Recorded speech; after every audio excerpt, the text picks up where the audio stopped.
Et ça tire vraiment la grosse sonnette d'alarme. Là, les médecins comprennent que si on fait rien, il ne me reste plus très longtemps. Du coup, ils proposent un ultime traitement qui est la radiothérapie. Alors, le problème de la radiothérapie, donc en gros, c'est des rayons qui grillent les cellules, pour faire très simple.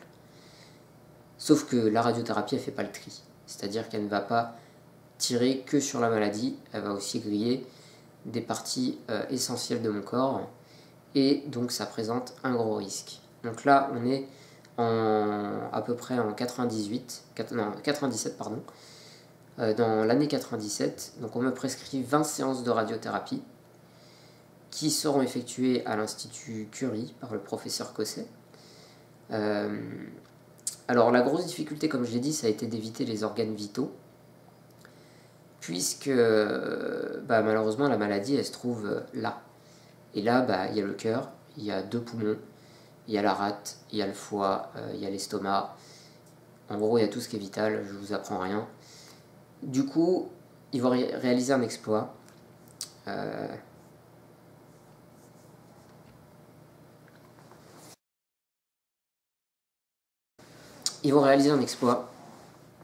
vais subir 20 séances de radiothérapie. Et ce sera un franc succès. La maladie va être complètement grillée. Malheureusement, je vais perdre mon poumon gauche par la radiothérapie, puisque malheureusement le syndrome était vraiment concentré à cet endroit-là. Du coup, je vais perdre le poumon. Enfin, il va plus fonctionner, je l'ai toujours, mais il est mort. Et ça va également griller des cellules qui grandissaient au niveau de mes os, ce qui a généré la déformation thoracique et du dos, très importante, comme vous avez pu le voir sur mes anciennes vidéos ou sur mes photos sur Instagram, tout simplement. Les médecins continuent de me surveiller en se disant que ça y est, je suis sorti d'affaire, ça va s'arranger. Mais malheureusement, un problème n'arrive jamais seul. La radiothérapie a engendré un effet secondaire.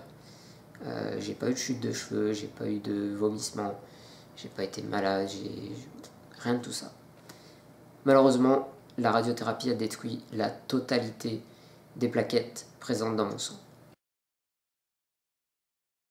Alors à quoi servent les plaquettes pour ceux qui ne le savent pas? C'est en gros ce qui sert à faire coaguler votre sang. Donc je suis complètement hémophile. Le moindre choc, la moindre blessure peut créer une hémorragie plus qu'abondante et du coup me faire vider de mon sang. Du coup les médecins décident de me prescrire un traitement de 2 injections par jour, des piqûres qui sont censées en fait pousser mon corps à refabriquer des plaquettes. Le souci, c'est que la radiothérapie a atteint la moelle épinière et elle a atteint ces fameuses cellules de la moelle épinière qui génèrent les plaquettes.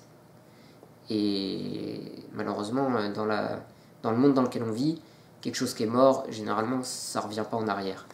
Du coup, je subis des piqûres 2 fois par jour.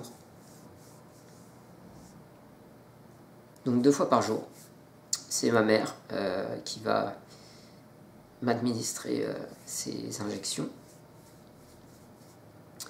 Sauf que vu que je coagule plus, la moindre piqûre me crée des hématomes de 3-4 cm de diamètre. Du coup, je me retrouve très vite couvert de bleu et mon corps dit stop, j'en peux plus. Je ne supporte plus les injections, je supplie mes parents d'arrêter parce que j'ai atteint le seuil critique de la douleur. Impossible d'aller plus loin.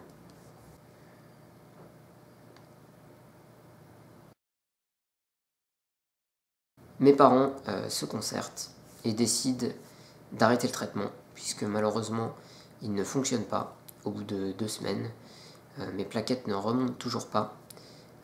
Moi, je subis une torture tous les jours. C'est vraiment... ma mère a vraiment beaucoup de mal à me piquer matin et soir. Donc, ils décident mutuellement d'arrêter contre l'avis des médecins.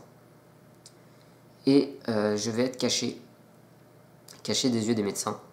Donc je vais être planqué chez mes grands-parents. La seule chose que les médecins obtiendront est une prise de sang toutes les semaines, qui sera effectuée du coup chez mes grands-parents, pour surveiller mes plaquettes, etc., malgré que je n'ai plus de traitement. Et on ne sait pas ce qui va se passer. Si mes plaquettes ne remontent pas, il n'y a pas grande chance. Jusqu'à un jour où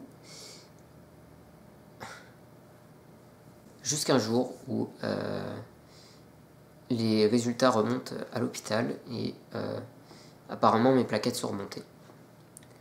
Donc ma mère s'empresse d'appeler mes grands-parents et accuse tout simplement mes grands-parents d'avoir faussé les résultats en emmenant mon cousin qui avait... on a le même âge, donc on avait le même âge, et ils accusent tout simplement mes grands-parents d'avoir emmené mon cousin à ma place aux prises de sang pour qu'on me laisse tranquille, quoi. Il n'y a pas eu de trucage. Mes plaquettes sont remontées.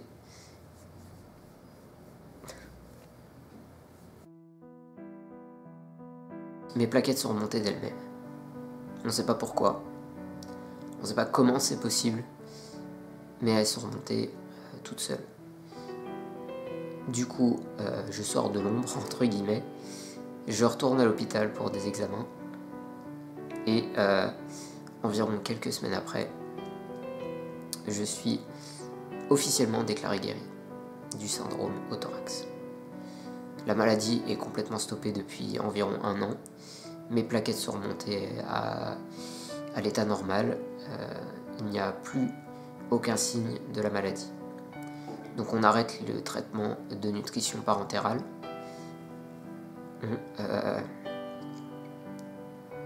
On arrête le régime. Puis de régime sec. Et je suis déclaré guéri officiellement par les médecins. Plus aucun traitement, plus rien. Je suis libre. Et on est en décembre 99.